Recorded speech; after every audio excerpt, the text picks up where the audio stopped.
Hey guys, so Common Gaming here. Thought I'd come at you with a fun video talking about the new assassin hero and some of the cards that came out. And I thought for fun we'd see how it runs on Talishar if we can get a game. So, for all of you who haven't seen what he does, essentially there's this new contract mechanic that came out that, as far as I understand this, they work. We still haven't gotten an FAQ. As long as the attacking card is on the chain, their contract is active. And if you complete their contract, you get a silver token, which is kind of cool. But what he pretty much revolves around is whenever you play a contract, you get to look at the top card of your opponent's deck and put it on, and you may put it on the bottom. So all his contract cards, let's look at one for example. Let's just start over here. Like Annihilate the Arm. So this is one of the new commons. You are contracted to banish opponent's attack action cards. When you complete this contract, make a silver token. And all of the attacks have, when it hits, you banish the top card of their deck or banish a card from somewhere else.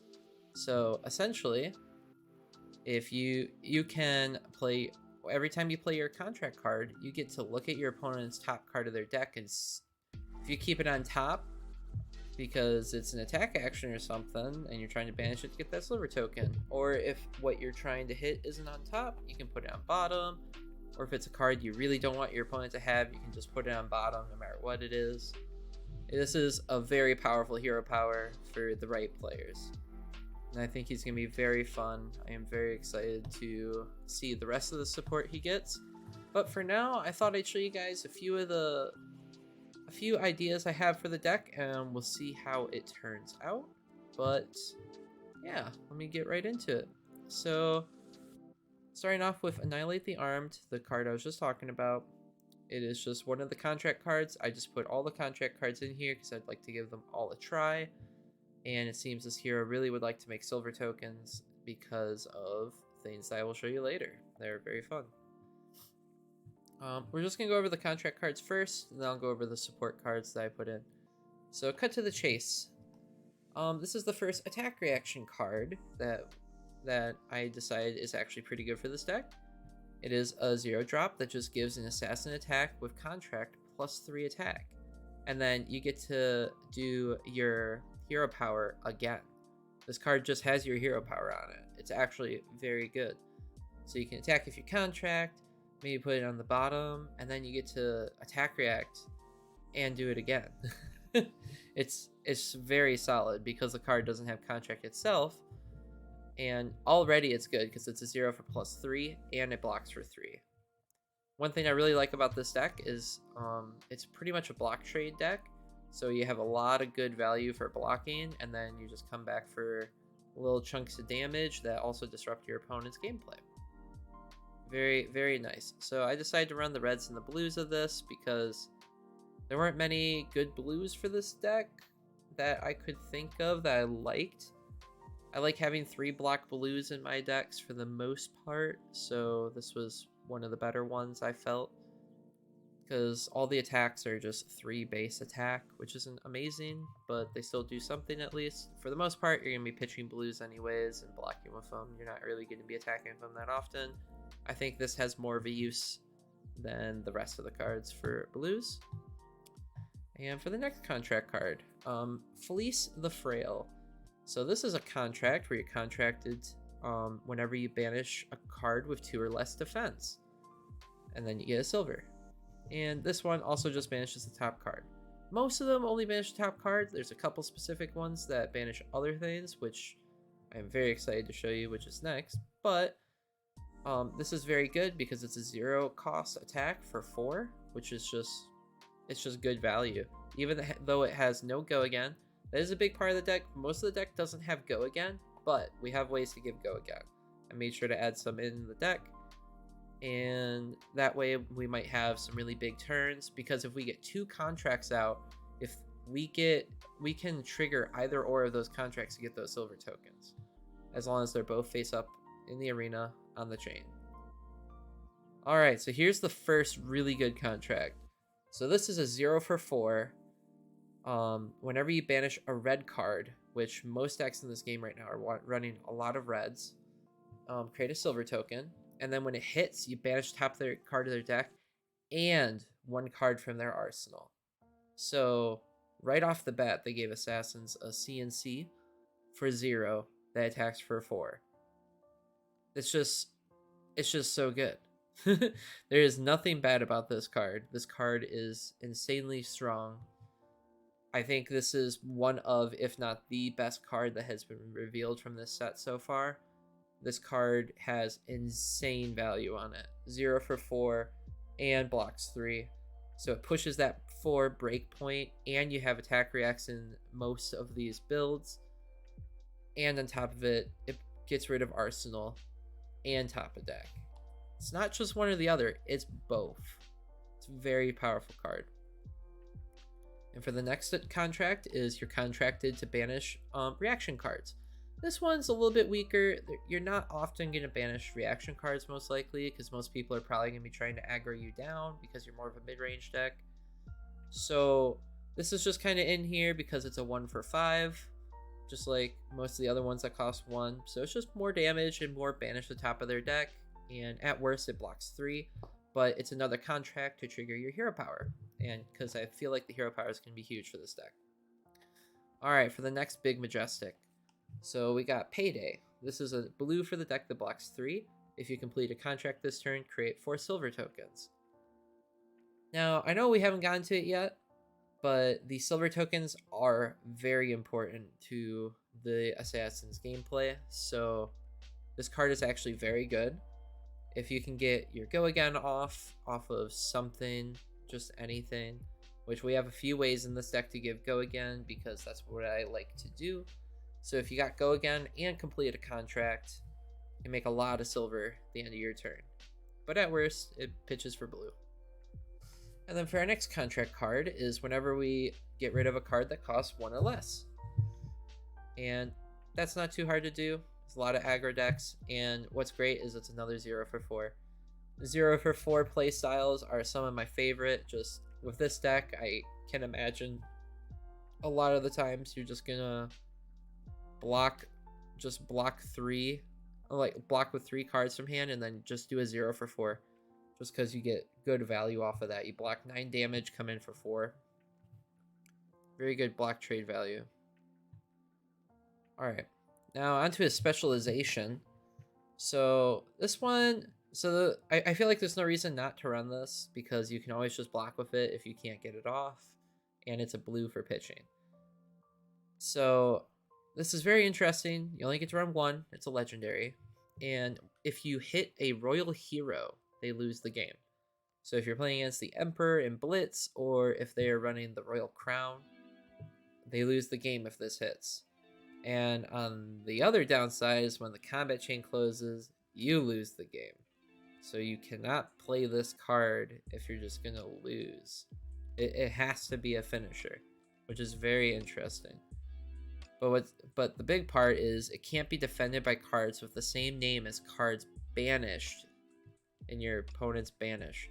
So if you're really good at knowing people's decks, you're probably going to banish about 10, 12 cards in a game, and if they're all different, the likelihood of them having copies of those cards in hand to block with late game is very high. And that being said, you literally can just kill somebody with this at the end of the game. Granted, it does not get around instants or preventions or anything like that. So Oasis Respites, Sand Covers, Oldham Defense Reacts, Crown of Seeds, that kind of stuff does get around it, and it does also get blocked by armor. So if for some reason they still have armor in the late game, like their Tunic or some other stuff, they probably can sneak out to block with it. So honestly, for the most part, it's just a blue that could do something late game that you just run in the deck. Also, we want to try it out. We're going to run every assassin attack, right? Alright, for the next contract card, if you banish stuff that costs 2 or greater, you can complete a contract and banish top of the deck. Just another 1 for 5 with contract, and Mostly that's probably just going to trigger against like Briar matchups. Well, sometimes Briar matchups. Probably not Briar. Most of the builds don't run many 2 costs anymore unless they have like CNCs and erase faces in against you, but I don't know how well those are going to do against a hero like this. Maybe CNCs will be good against this hero, but we'll find out.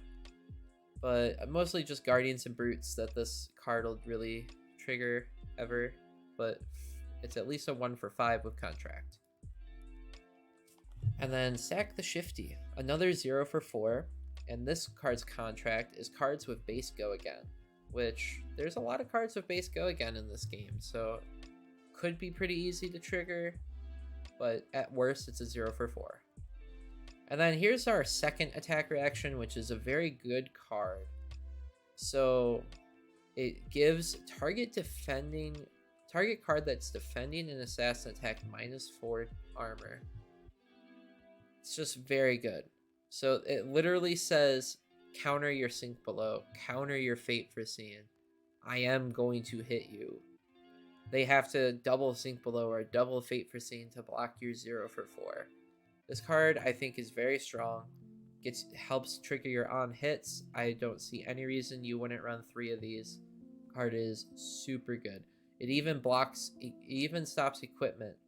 So I know it's a meme now, but let's say Chain was in the format, but we do still have Levia in the format, and she might get more good support for this set. There's a couple cool cards Levia's getting already. Let's say you're playing against a Levia with a Carrion Husk. This hits equipment, so you can give that Carrion Husk -4 defense, so it only blocks 2. They might be trying to turn and pivot, and you might just deny them that pivot because of this card, which is just insane. The fact that it doesn't say that it has to be a non-equipment card is just, it's very scary. Very good card. Alright. This should be our last red contract card. So it's just another 0 for 4. And this one's going to be for the non-attack action cards. Just your basic 0 for 4. This deck has a lot of them. That's why you don't need too many blues. You just need blues for your weapons in this deck for the most part. Alright, this card I'm kind of excited for because I am a Magic player and I love Surgical Extraction in Magic. And so I just love this name and love this art. It's just really cool. This is a blue contract attack Majestic. The contract is banishing opponent's blues cards, which is also going to be very easy to do. And then this one, you get to banish a card from tap their deck and look at their hand and banish a card. So this is a Dominia on hit and the top of their deck. This card is very powerful.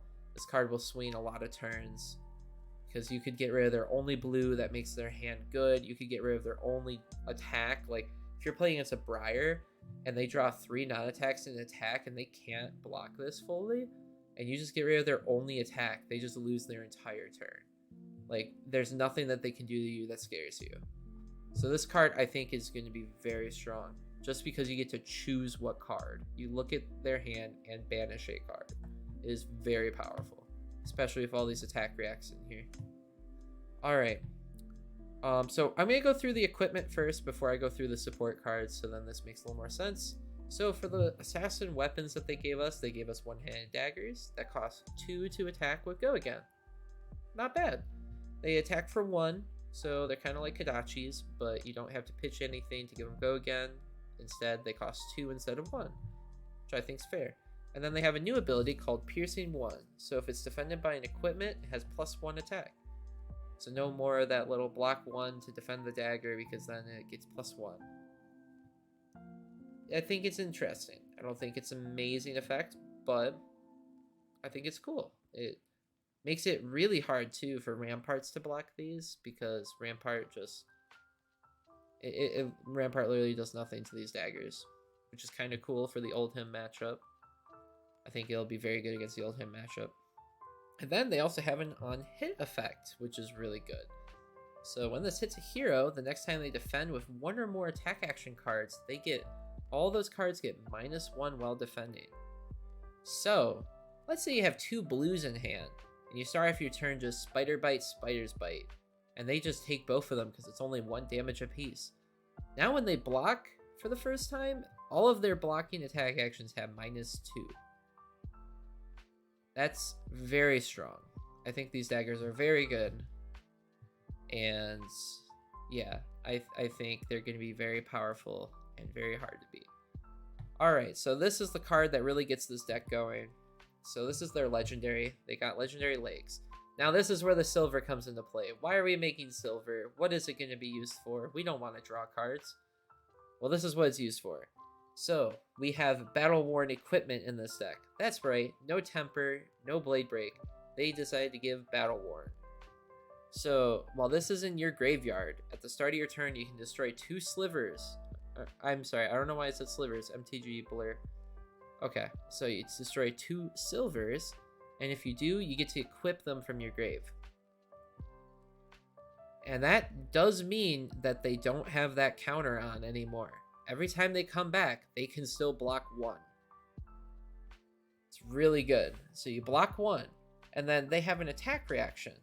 So you destroy this equipment to give an assassin attack action card on hit, go again. It is just these boots are just so good. You block, and then you just pop them even if you can't. You can pop them even if you're not really gonna hit. If you just have 2 silvers out, just so you get another block equipment next turn. Like, this card is just so good. The value on this is gonna be insane for this deck, especially against the aggro matchups. It's gonna be so good. Alright, for the other assassin equipment that's been revealed to us is the headpiece. So while this also has the same ability, while in the grave, you can destroy 2 silvers at the start of your turn to equip it. Very strong effect, and it also has battle worn, just like the legs, which is just insane. So you get 2 equipment that have these effects, and it's just awesome. And it also has an attack react. So your assassin attack gains on hit, banish the top card of their deck. So this one's not as good. This one's mostly just blocking and just trying to banish more cards. So if I feel like this deck is going to try to just fatigue people sometimes, or just try to banish their good cards. So this card will be good, especially since it doesn't cost anything to do the attack reaction, and you want it in your grave so you can get it back to block more and just get more value. You just keep accumulating value with this deck, and it's just great. Alright, and then for the chest piece, because there's no other assassin equipment besides those 4 right now, we're just going with Tunic, because it's Tunic. Can't go wrong with Tunic. And then there's really no arms for this deck. I was thinking maybe Iron Rot or Iron Hide just for some more block, but I'm going to try out Bracers of Belief, just because it's mostly a red line deck, so your chances are you're most likely going to reveal a red, but honestly, you probably should be running Iron Hides in here or something against most matchups, but I was looking for something to buff my attacks more, because that's what I'm just trying to do with this build. Just trying to get those on hits off. So this is kind of high rolly, because if you don't hit that red, then if you hit a blue, it literally gives nothing, and it's just a wasted equipment slot. But then we just got 2 Null Rune in the sideboard, just to have them. Alright, so for the support cards for the deck, I put in 3 Razor Reflexes. These are just really good because they do buff the daggers. So if you want to get that dagger on hit, it's a lot easier to get that on hit. And then they also help you get that go again that you need. If you don't get the go again off of your Whispers, then you can get your go again off of Razor Reflexes. It's just seems like a solid card for this deck. That's all I gotta say about it. And for another support card, I'm going to try out Nimblism, because most of the cards in this deck cost 1 or less, with exception of a couple cards. But it's just, Nimblism is a solid card. It gives your 0 for 4s +3, making them 0 for 7s. Because all you want to do is push these breakpoints that make it so they have to block with more cards from hand, which makes it so they have less resources, and it's just good times for you. And then for another support card, I'm going to try out even bigger than that. So my reasoning for this is you're running the daggers. So it's kind of like a Katsu situation, This card seems just very good because you can just Kadachi. Well, not Kadachi, but you can do attack of dagger. They probably will just take the one more often than not because it's an awkward card to block. And just like Kadachi's, they just hit for one and they have go again. And then you just play an even bigger than that, and almost every single card in your deck that you can get off of it, you will draw. And I'm only running the reds because you do need to opt the 3 first. And yeah, and then on top of that, it also gives me a Quicken token. So it gives me another way to give go again to something. Whether that be one of my assassin attacks or I'm running Enlightened Strikes, because every tempo deck loves Enlightened Strike. Very good with any go again cards to just filter your hand and draw a card, or just come in for big damage on the swing back. And then just because we needed some filler, Command and Conquers are just a solid card to be running. I don't think Arsenals are dead in this game. I think a lot of decks are running Arsenals again because Oldhim's getting hit a little bit. Even Fies like to set up an Art of War turn. Like, Command and Conquer is just such a good card in this format. And even some Icelanders, they'll put like a red Aether Icevein in their arsenal if they don't have a good blue. There's just a lot of things that they could be doing. And then I thought blue Captain's Calls would be good. So there's a decent amount of 0-drops in this deck. We got our Enlightened Strikes, we got all our 0 for 4s, so I feel like blue Captain's Call is a good card for pitching or playing to give go again to one of these or buff them up a little bit. And it's just a 2 of, I think it's one of the better blues you can run in this deck. Competitively, you probably wouldn't run Regicide, and you probably just run like 3 Captain's Calls, but Captain's Calls only block 2, and I like having the block 3. But yeah, so this is just my first thought of the deck and what I thought would be good for it. And I haven't given it a try yet, so let's go see if we can find a game real quick. Oops. Okay, that was the February deck. Cool.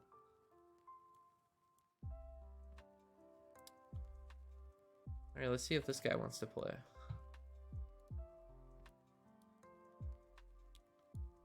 Nope.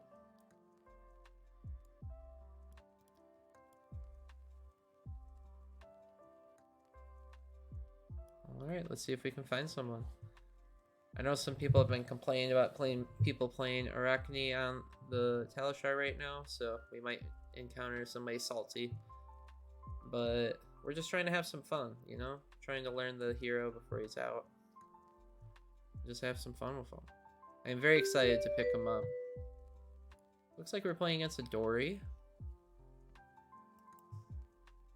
No, I didn't mean to back out. Oh my god, I hope they join back. Let me create game. Please join back, Dory. I was trying to say good luck, have fun, and I accidentally clicked my button on the side of my mouse. I didn't know that was a back button. I usually have it set to other things. Oh, I feel bad. I didn't mean to leave. Dorinthia joined back.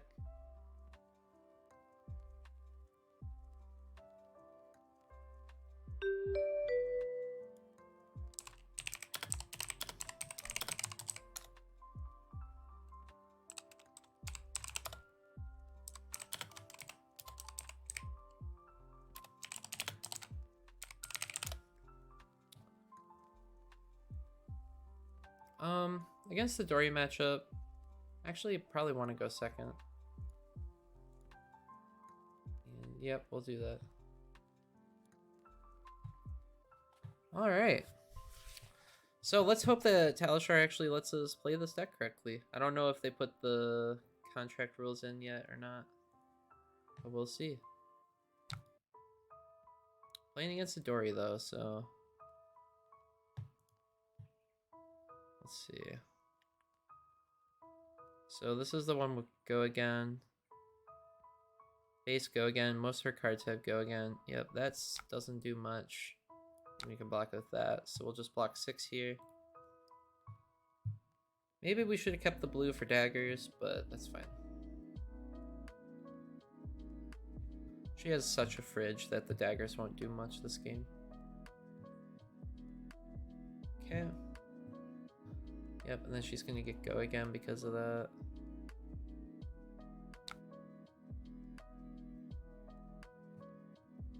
Okay. You're gonna pitch attack again. Yep, attacking for 4. Sadly, we just have to block with both of these, even though... Oh, wait, no we don't. Wait. Ooh! Wait, whoops. I'm gonna take it off. There we go. So we block with that, and then we can block with the boots. Because we got Battle Worn. We love Battle Worn. Alright, cool. So we got the captain's call to pitch to daggers. So yeah, let's just start off with the dagger. See if she blocks it. Oh yeah, the daggers actually don't really do anything to her. Yeah, she's never gonna block that. So... this contract's not gonna happen, but I feel like I want to arsenal this because it costs 0. Or... we could even just dagger again, and then nimblism, leave no witnesses.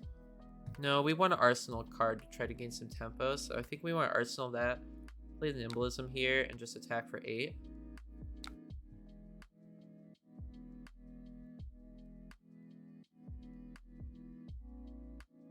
Oh, nice. So we got a Fate Foreseen. Yeah, let's sync the Fate Foreseen. I don't really want them to have a Fate Foreseen because we're trying to go for some block trades.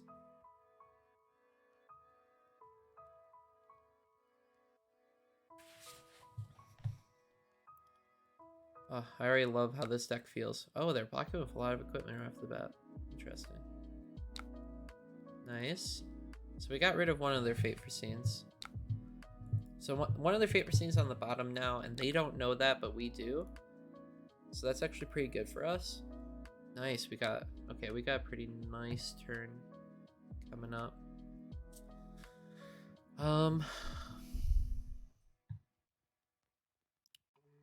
Do we want to block here? Cost 1 or less. Base, go again.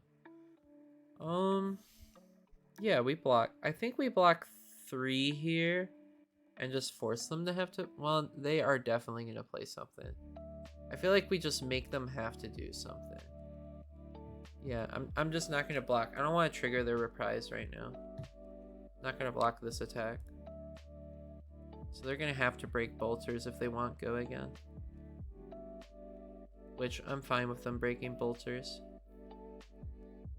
Yep, I'm fine with them breaking it this early. Okay, so now they're attacking for... oh, they also activated that. So they're definitely going to play something nasty here. I feel like we just block... we honestly might just want to block 7 here.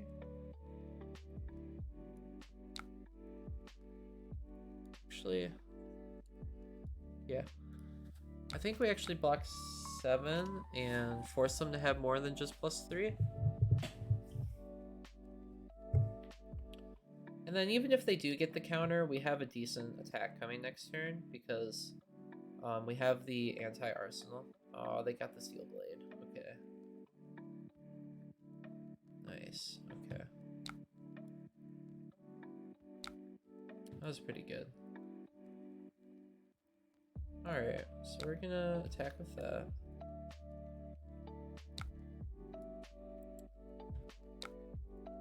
And then we're just gonna come at him for 4. Blade Flash, or sword attack gains go again. Yeah, we'll sync that because we want to hit a red card off of this. I wonder if they're even going to block it because they don't have an arsenal, so they probably just don't really care.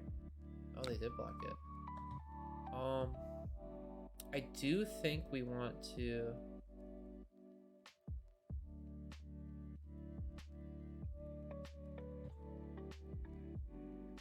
I feel like we do want to just razor this. Do we want to use our mask? Maybe banish another card? Try to get ourselves some silver? I think so.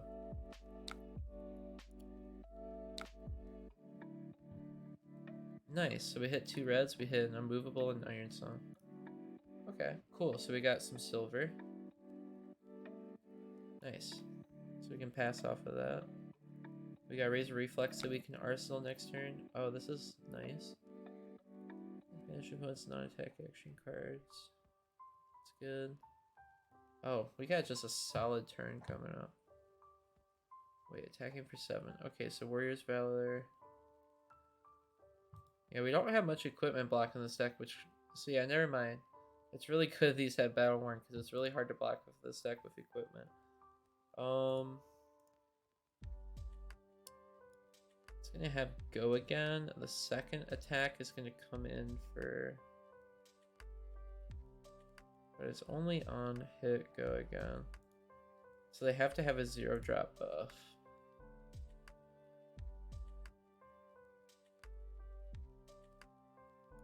Huh. Just an awkward number.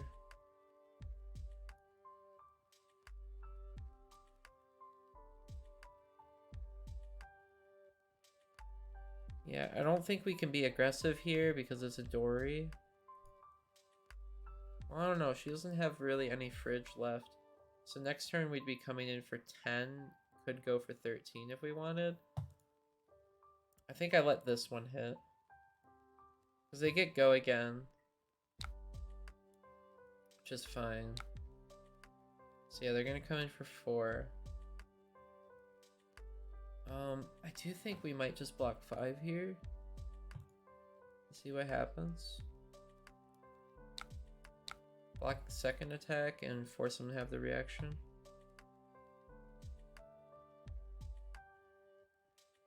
Sadly, we don't get to remove their counters, but it's going to be kind of hard to remove their counters with this deck. Okay. Yes, we would like to re-equip the mask.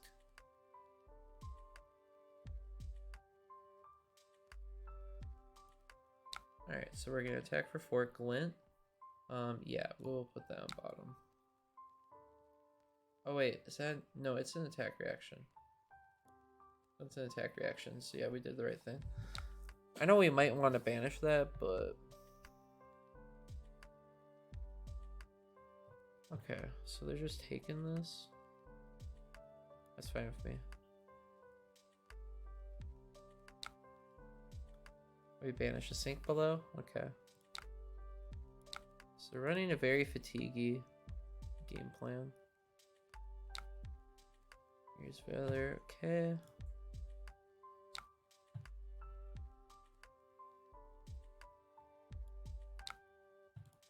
Coming in for 6. This is a pretty big turn, so we kind of need... Yeah, there's no way they don't have the reactions, though. We could just block with our whole hand here. No, that'd be stupid.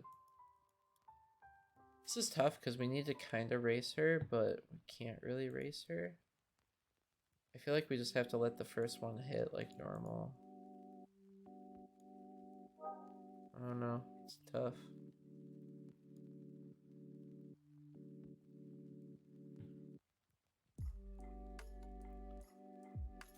I feel like we just block with like Nimblism and CNC and then the mask. Because I don't think we're going to be CNCing or Nimblisming then next turn. If anything, we might E-Strike. Or no, I think we just block with E-Strike in that and mask. Force them to have the reaction, which they obviously do. But we're at least preventing 6 damage, and then we'll come back with a CNC next turn. We can actually dagger into CNC, which isn't bad. So we're going to take 3 here. They do have Go Again, which sucks. Okay, so they do have the other blue. It's too bad. So they're coming in for 5.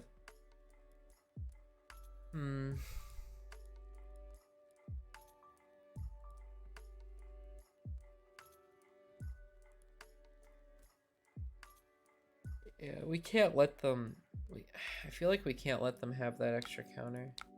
Yeah, we'll just have to do this. Oh, they had the out for blood?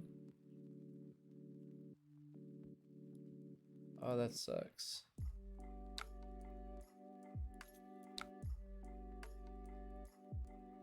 So, yep. Just gonna have to pass there. Okay. Not the ideal hand.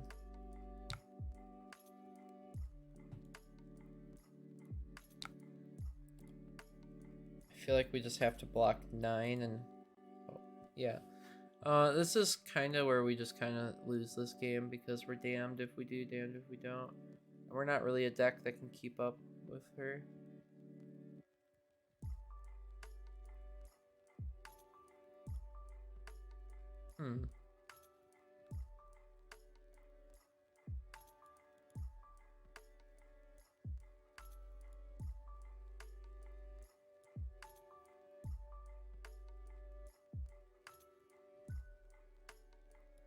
Yeah, we have to attempt to get rid of the counters, see if they're bluffing or not.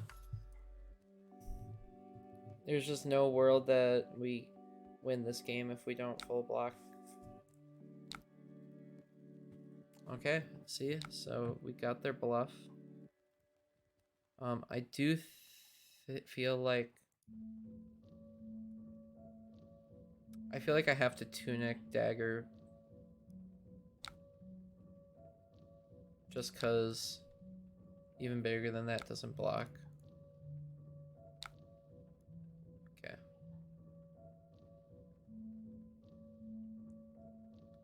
Okay, now they're playing a Glistening.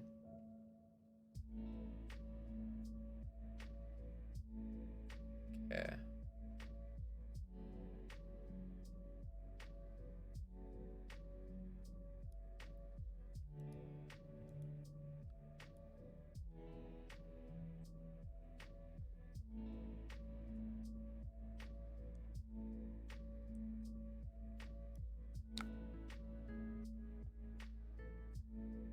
We're definitely just blocking 8 here.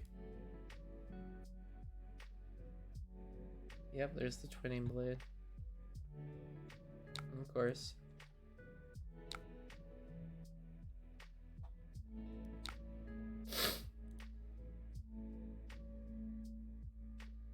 Yep.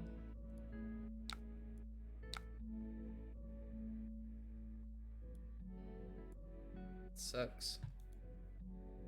We kind of gotta hope that she just draws all defense reactions.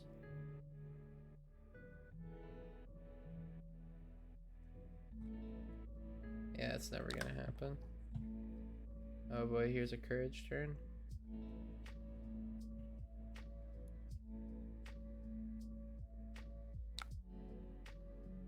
Oh, whoops. I meant to block. That sucks. It's fine. I accidentally clicked too fast, but I don't feel like going back.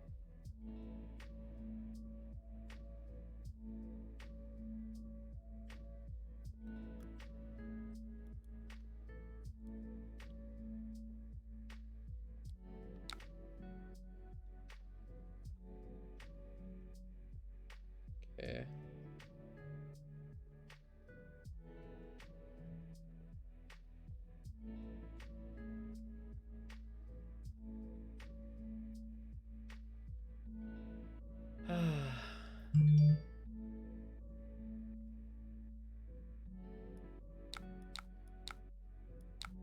Guess we just block so they don't get to keep going. We're just gonna get fatigued, to be honest.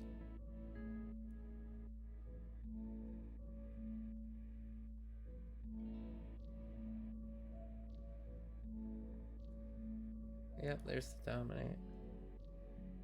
Hand spoils.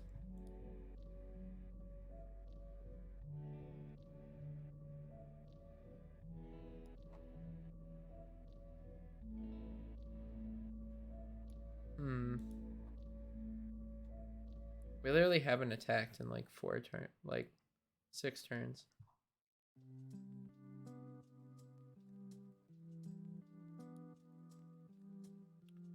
Yeah, maybe I don't know, it's tough because Dorinthia is such a weird deck to play against. Maybe this deck does need defense reacts for decks like these. Because it's really hard to make trades against Sword with just blocking. But we're just trying out all the assassin attacks, so this isn't necessarily a refined build. It's just what I thought would be cool. Yeah, I guess we just block 3 with probably this one.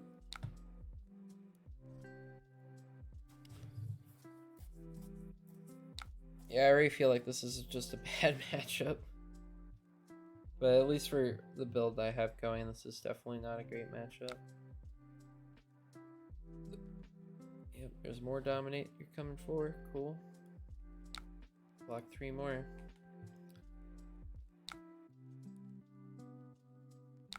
Oh, I get to attack. That's cool.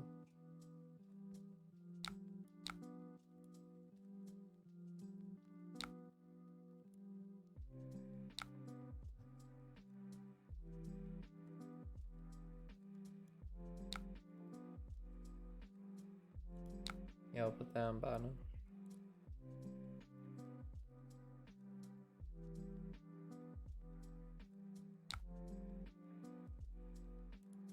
Okay.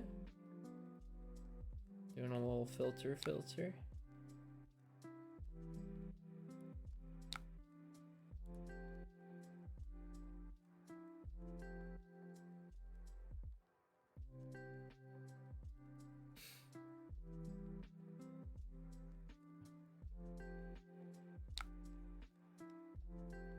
Oh, they got a route there. No, we're gonna keep that on top because we want to banish that. Cool. We get silver for that. And then, oh, I meant to pop. That's fine. Doesn't matter that much. Yep, you have go again. That's cool.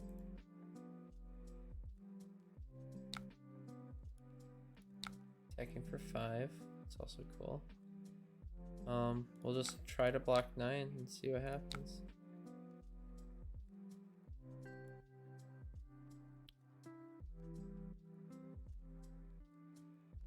Yep, there's the overpower. Darn, I guess we should have blocked the tunic.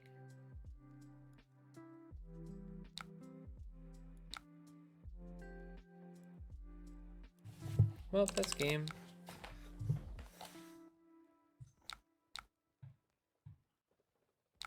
Alrighty. So that was interesting. I kind of got a little bit of a feel of what the deck's like. But, yeah, honestly, you're probably never going to play against Dorinthias. They're not very common, to be honest, but that's who we played against for our first game for this deck. Yeah. This deck feels kind of fun. Obviously, that game I didn't get to play half the game, but that's just how warrior matchups go. You either fatigue them or you have full aggression and they can't do anything. There's not really any middle ground. Yeah, and also this is only a 60 card. I didn't have a sideboard. Probably for sideboard, probably should run like Sink Below, stuff like that. Sink Below, Fate Foreseen, all the good stuffs. But I hope you guys enjoyed this video. I plan on also opening up some more boxes soon. I plan on pre-ordering at least 1 case of Dynasty. I'm going to be opening that and posting videos of that. So please stay tuned for that, and I'll also be doing more deck tech videos on the Assassin as we get more cards for him and the decks I can be more refined about. But for a first little look on how I feel about the deck, I felt like this was pretty good. And I hope you guys enjoy maybe trying it out in Teleshow yourself. But besides that, I hope y'all have a wonderful time. Peace.